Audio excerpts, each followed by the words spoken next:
Well, a week to go to the election, and boy, am I over it. How are you feeling about it?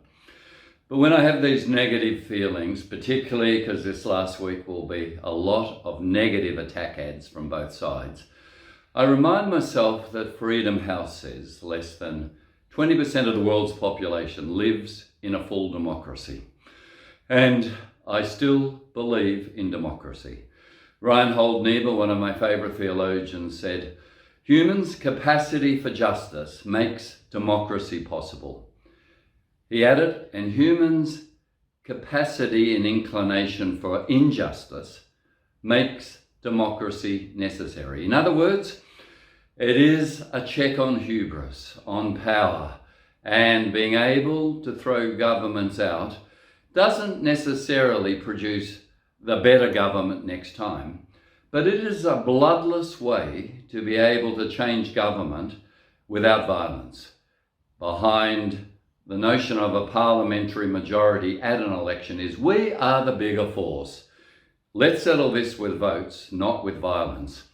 Well, I appreciate that in democracy, we need to actually have a check on power. When people say to me, I just vote the same way without thinking all my life, I think, what a waste of democracy.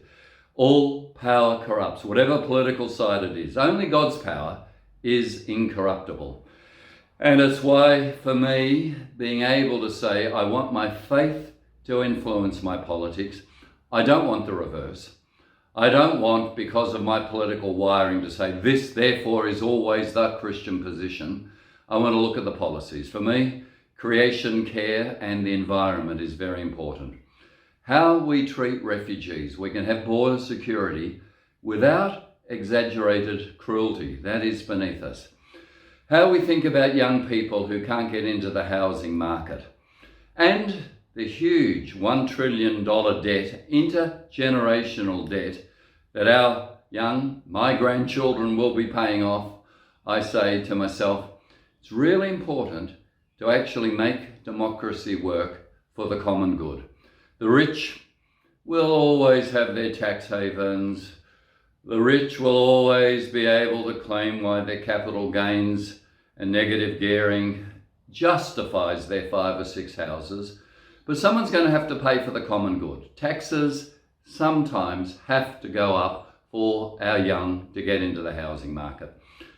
Cast your vote. Let your faith influence your vote. All the best.